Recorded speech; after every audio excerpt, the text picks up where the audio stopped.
우리의 대표이신 그리스도라는 제목으로 우리 말씀을 살피겠습니다. 오늘 42장 좀 길죠. 긴데 42장은 이제 이사야서가 이제 40장부터 이제 분위기가 바뀝니다. 그래서 40장 앞에 1장부터 39장은 하나님의 심판을 선포하는 주로 그런 내용이라면 40장부터 60장까지는 하나님이 백성을 위로하시는 소망과 기대로 충만하게 하시는 그 하나님의 역사를 보게 됩니다. 그래서 이 나의 종 또는 여호와의 종이라는 이제 표현이 등장하는데 40장부터 66장까지 네 번의 이 종의 노래, 여호와의 종의 노래라고 하는 이것이 등장하는데 42장이 그 첫 번째입니다. 첫 번째 보면은 예수 그리스도 너무나 분명하게 드러내고 있습니다. 그래서 오늘 1절 이제부터 특별히 4절이죠. 이 부분을 마태복음에 보면 안식일에 손 마른 자를 예수님이 고쳐주십니다. 그리고 그 고쳐주신 다음에 마태가 바로 이 부분을 인용을 하고 있어요. 정의를 행하신 것이다. 이 손을 마른 자를 고친 것은 예수님이 이사야 선지자가 예언한 이 정의를 시행하는 것을 이루신 것이다라고 말을 하고 있습니다. 그러니까 죄로 억압되어 있고 또 뒤틀린 것들을 하나님이 창조하신 원래의 모습대로 회복하는 그런 사역을 주님이 하고 계신다. 이게 바로 정의를 시행하는 것이죠. 자, 우리에게 왜 여호와의 종 그리스도 필요합니까? 왜 우리가 필요합니까? 자, 6절 말씀에 이렇게 이야기를 합니다. 나 여호와가 의로 너를 불렀은즉, 의로 너를 불렀어. 이 너가 누굽니까? 종이죠. 바로 메시아 그리스도입니다. 의로. 왜 의로 하나님이 부르시는가? 하나님의 백성이 의가 없기 때문입니다. 의라는 것은 성경에서 하나님과의 관계 또는 하나님 앞에 설 수 있는 자격을 얘기를 하는 거예요. 모든 사람들이 하나님 앞에 설 수 있는 그 자격이 없습니다. 그것을 잃어버렸어요. 하나님과의 관계가 깨어져 버렸습니다. 그래서 하나님이 그때마다 하나님의 사람을 일으키고 하나님의 민족을 일으키지만 그러면서 언약을 베푸시고 또 언약을 지킬 것을 말씀하지만 우리가 구약 성경을 쭉 보지만 그 언약을 신실하게 지키지 못합니다. 아브라함을 보세요. 너는 복이 될지라 천하 모든 민족이 너로 말미암아 복을 받을 것이다. 이렇게 말씀을 하고 하나님께서는 그 민족으로 이제 400년 동안 이스라엘을 일으켰죠. 이스라엘. 그래서 어떻게 합니까? 시내산에서 하나님이 그들을 이제 애굽에서 구원해낸 다음에 시내산 앞에서 하나님이 그들에게 언약을 주시고 뭐라고 합니까? 너희가 내게 제사장 나라가 될 것이다. 이 말은 아브라함에게 주신 그 언약을 하나님이 다른 말로 표현을 하신 것입니다. 천하 만민이 너로 말미암아 복을 얻을 것이다라고 하는 다른 표현이에요. 너 민족으로 말미암아 내가 너를 제사장으로 삼아서 모든 민족을 축복할 것이다. 근데 거기 전제가 뭐냐면 내가 너에게 주는 말을 잘 들으면 그 말을 지키고 순종하면 내가 너를 열방의 제사장 나라가 되게 할 것이다 라고 말씀을 했습니다. 그러나 실패했어요. 왜 실패했습니까? 우상 숭배를 했기 때문입니다. 우상 숭배는 바로 예배의 대상, 사랑의 대상이 잘못된 것을 말하는 것입니다. 인간은 하나님 한 분만을 예배하고 하나님 한 분만을 사랑하도록 지음을 받았어요.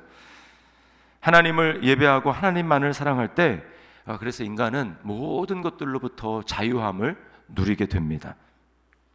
그리고 하나님의 말씀대로 모든 것들을 제대로 객관적으로 평가할 수 있어요. 그리고 그것을 다스릴 수가 있게 되는 것입니다. 그러나 인간이 어떻게 합니까? 하나님을 예배하기를 거부하고 하나님에게서 독립하는 것을 자유라고 착각했습니다. 사탄의 거짓말이죠. 거기에 속아서 하나님이 아니라 하나님이 아닌 피조물을 예배하기 시작합니다. 피조물들을 사랑하기 시작합니다. 그러자 어떻게 됩니까? 거기에 매이게 됩니다. 중독에 빠지게 됩니다. 자유를 잃어버리게 됩니다. 생명이신 하나님에게서 떠나니 생명을 잃어버리는 것이요, 빛이신 하나님을 떠나니 영혼이 캄캄한 어두움이 찾아오게 된 것입니다. 그래서 오늘 읽으면서 굉장히 이제 어떤 이미지가 뭐냐면 어두움, 캄캄한, 맹인 이런 말이 계속 나오고 있어요. 7절에 보세요. 네가 눈먼 자들의 눈을 밝히며, 메시아가 할 일입니다. 눈먼 자들의 눈을 밝히며 갇힌 자를 감옥에서 이끌어내며 흑암에 앉은 자를 감방에서 나오게 하리라. 죄의 노예가 되고 자유함이 없는, 자유함을 잃어버린 그런 자들, 그런 자들에게 예수님이 오셔서 눈을 뜨게 하고 영혼의 빛이 들어가게 하시고, 그리고 눌린 자, 갇힌 자, 죄 가운데 자유가 없는 자들을 향해서 주님이 이런 사역을 하실 것을 말하는 것입니다. 또 16절 말씀해 보시면 내가 맹인들을 그들이 알지 못하는 길로 이끌며 그들이 알지 못하는 지름길로 인도하며 암흑이 그 앞에서 광명이 되게 하며 구분대를 곧게 할 것이라. 내가 이 일을 행하여 그들을 버리지 아니하리니 라고 말씀을 합니다. 그러면서 이게 바로 우상이랑 연관되어 있음을 17절에 얘기하죠. 조각한 우상을 의지하며 부어 만든 우상을 향하여 너희는 우리의 신이라 하는 자는 물리침을 받아 크게 수치를 당하리라. 또 18절부터 22절도 보세요. 너희 못 듣는 자들아, 이제 귀머거리가 됐다는 것입니다. 들으라. 너희 맹인들아, 밝히 보라. 맹인이 누구냐? 내 종이 아니냐? 누가 내가 보내는 내 사자같이 못 듣는 자겠느냐? 이게 지금 하나님의 사자가 되어서 이방에 제사장 나라 역할을 해야 될 이스라엘이 귀가 먹고 맹인이 되었다는, 앞을 보지 못하는 맹인이 되었다라는 거예요. 이유가 무엇입니까? 20절에 네가 많은 것을 볼지라도 유의하지 아니하며 귀가 열려 있을지라도 듣지 아니하는도다. 하나님의 말씀에 주의를 기울이지 않고 마음을 쏟지 않았다라는 것입니다. 그래서 어떻게 됩니까? 22절에 이 백성이 도둑 맞으며 탈출을 당하며 다 굴 속에 잡히며 옥에 갇히도다. 노력을 당하되 구할 자가 없고 탈출을 당하되 되돌려 주라 말할 자가 없도다. 아수르에 다 멸망하고 바벨론에 멸망당하는 것은 외적인 결과일 뿐입니다. 먼저 그들의 마음속에 하나님을 예배하지 않고 우상의 마음을 빼앗기고 하나님의 말씀을 헌신착처럼 다 버려버린 거예요. 하나님을 예배하기를 버리고 우상을 선택했더니 무엇입니까? 그들의 영혼이 귀머거리가 되고 그들의 영혼이 앞을 못 보는 맹인이 되었다라는 것이죠. 그들의 영혼이 사로잡힌 자가 되니까 어떻습니까? 죄에 사로잡힌 바가 되니까 이방에 사로잡히는 자가 되는 것입니다. 그래서 우리에게는 이 죄로부터 구원할 우리의 대표가 필요한 것입니다. 오늘날 사람들을 보세요. 어두워져 있는 증거가 무엇입니까? 죽음에 대한 준비가 전혀 되어 있지 않습니다. 다른 사람들의 죽음을 보면서도 자신은 죽지 않을 것처럼 생각을 합니다. 다른 사람들의 폭력과 악함과 죄를 보면서도 자신은 저 사람과 다르다고 생각을 합니다. 손가락질을 합니다. 비난을 합니다. 그게 곧 자기를 향한 정죄임을 모르는 것입니다. 죄를 죄로 여기지 않고 부끄러워하지 않고 오히려 자랑하고 당당하게 생각을 합니다. 또 사람들을 보십시오. 열심히 돈을 벌고 열심히 운동을 하며 열심히 살아가는데 그 이유를 몰라요. 왜 그렇게 열심히 살지? 다 썩어질 이 세상을 위한 것입니다. 잘못된 것이 아니라 가장 큰 그들의 영혼의 상태를 보지 못하는 것이죠. 한 달 뒤에 도살당할 돼지가 있다고 생각을 해보세요. 아무리 좋은 옷을 입히고 아무리 좋은 사료를 먹고 또 깨끗하게 목욕을 하는 게 무슨 의미가 있을까요? 무슨 의미가 없는 것입니다. 한 달 뒤에 도살당할 거니까.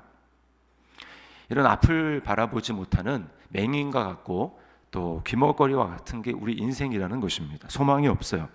자, 그러나 우리는 귀머거리가 됐고 소경이 되어서 맹인이 되어서 소망이 없지만 하나님이 그래서 우리에게 하나님이 기뻐하시는 종을 보내셨다고 말씀을 합니다. 42장 1절 말씀 보면 내가 붙드는 나의 종 내 마음에 기뻐하는 자 곧 내가 택한 사람을 보라. 내가 나의 영을 그에게 주었은즉 성령을 주었다는 것이죠. 그가 이방에 정의를 베풀리라. 왜 소망이 있습니까? 특별히 3절 보면 우리 땅에 오신 하나님의 종 그리스도는 상한 갈대를 꺾지 아니하며 꺼져가는 등불을 끄지 아니하고 진실로 정의를 시행할 것이며. 우리를 업신여기지 아니하고 우리를 억압하지 않는다고 이야기를 합니다. 우리가 하나님을 저버리고 하나님께 반항하고 하나님을 대적하고 그렇게 했음에도 불구하고 우리를 불쌍히 여기신다라는 거예요. 또 어떤 분입니까? 우리는 어떤 선을 행하면서도 이번 주 외울 말씀에도 있지만 낙심합니다. 그러나 예수님은 어때요? 4절에 그는 쇠하지 아니하며 낙담하지 아니하고 세상에 정의를 세우기에 이르니 섬들이 그 교훈을 앙망하리라. 예수님은 왜 낙담하지 않습니까? 죄 때문에 할 수 없는 인간의 소망을 두지 않기 때문입니다. 거기에 신뢰를 두지 않으시기 때문에 낙담하는 것이죠. 그러나 우리는 어떻습니까? 우리는 사람을 신뢰합니다. 사람에게 소망을 둡니다. 거기에 기대를 겁니다. 그래서 실망을 해요. 우상의 피조물에 뭔가 기대를 겁니다. 그래서 우리는 낙담하는 거예요. 자신을 의지합니다. 낙담하는 것입니다. 그 주님께서 오셔서 우리의 죄의 짐을 져주시고 죄의 저주를 감당해 주셨어요.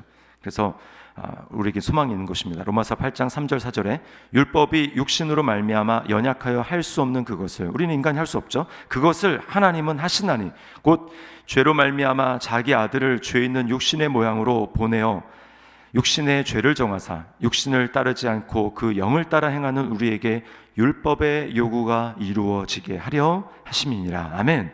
이것이 예수 그리스도 통해서 우리에게 이루어진 그런 구원입니다. 우리의 대표가 되셔서, 우리 대표 선수가 되셔서 다 실패하고 다 패배한 우리를 대표해서 나아가셔서 주님은 승리하신 것이죠. 그래서 우리 모두가 승리하게 된 것입니다. 그래서 로마서 8장 1, 2절 그 앞절에 뭐라고 합니까? 그러므로 이제 그리스도 예수 안에 있는 자에게는 결코 정죄함이 없나니 이는 그리스도 예수 안에 있는 생명의 성령의 법이 죄와 사망의 법에서 너를 해방하였습니다. 아멘.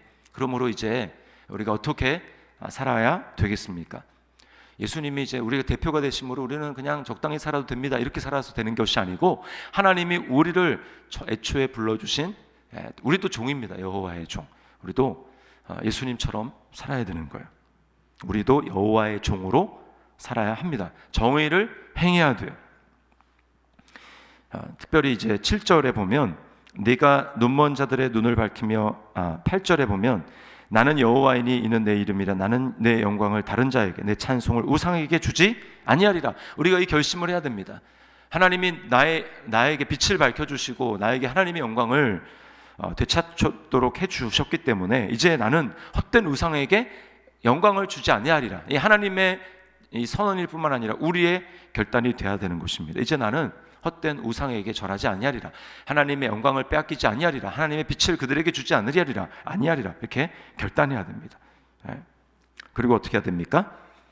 우리는 하나님의 영을 구해야 돼요. 성령을 구해야지만 우리가 여호와의 종으로 세상 사람들에게 정의를 시행하는 삶, 예수님처럼 눌린 자, 갇힌 자, 포로된 자, 앞을 못 보는 자, 영혼의 귀가 어두워서 하나님 말씀을 듣지 못하는 자, 그들에게 빛으로 증거할 수 있고 말씀을 전할 수가 있어야 하는 것이죠. 그러려면 우리가 하나님의 영으로 충만해야 됩니다. 오늘 하나님의 영을 구해야 되는 것입니다. 주님, 나에게 하나님의 영을 주시옵소서. 성령으로 충만하게 하여 주옵소서. 그래서 이제는 예수님이 사셨으니까 나는 적당하게 사셔도 되지, 이런 마음이 아니라 우리도 여호와의 종으로 이 땅 가운데 여호와의 종의 공동체로 하나님의 사명을 이루어야 하는 것입니다. 오늘 그렇게 이 땅 가운데 주님이 정의를 시행하는 삶을 사셨던 것처럼 우리도 여호와의 영으로 충만해서 하나님의 정의를 시행하는 여호와의 종으로 살아가는 저와 여러분의 삶이 될 수 있기를 주님의 이름으로 축원합니다. 기도하겠습니다. 하나님 아버지 감사합니다. 열방을 축복하기 위하여 제사장으로 또 제사장의 나라로 복음을 전하는 화평케 하는 자로 화해하는 직책을 가진 자로 우리를 불러주셨음을 고백합니다. 우리는 앞을 못 보는 영혼의 맹인과 같고 또 하나님의 말씀을 듣지 못하는 주님 정말 귀머거리와 같은 자였는데 빛이 없는 자였는데 빛이신 주님이 우리에게 오셔서 빛이 되어 주심으로 말미암아 우리가 하나님의 영광을 보게 되었습니다. 주님을 다시 한번 바라보며 주의 음성을 듣는 자가 되었습니다. 주여, 이제는 헛된 우상에 우리의 마음을 내어주지 아니하도록 인도하여 주시고, 날마다 빛이신 주님을 바라보며 하나님의 영으로 충만하여 줘서 이 땅 가운데 주님 정말 정의를 시행하는 삶을 살아갈 수 있도록, 여호와의 종과 같이 살아갈 수 있도록 주님 은혜를 베풀어 주시옵소서. 오늘도 우리를 성령으로 충만하게 하여 주셔서 오늘 있는 자리에서 하나님의 빛을 드러내며 주의 영광을 드러내는 그런 삶을 살아갈 수 있도록 인도하여 주셔서 아버지 하나님을 기쁘시게 하는, 나의 기뻐하는, 내 마음을 기쁘게 하는 종이라고 하는 그 하나님을 기쁘시게 하는 삶을 살아갈 수 있도록 주여 은혜를 베풀어 주시옵소서. 우리에게 그런 은혜 주실 줄 믿고 감사드리며 예수님의 이름으로 기도드리옵나이다. 아멘. 하늘에 계신 우리 아버지여, 이름이 거룩히 여김을 받으시오며 나라의 마옵시며 뜻이 하늘에서 이룬 것 같이 땅에서도 이루어지이다. 오늘날 우리에게 일용할 양식을 주옵시고 우리가 우리에게 죄 지은 자를 사하여 준 것 같이 우리 죄를 사하여 주옵시고 우리를 시험에 들게 하지 마옵시고 다만 악에서 구하옵소서. 대개 나라와 권세와 영광이 아버지께 영원히 있사옵나이다. 아멘.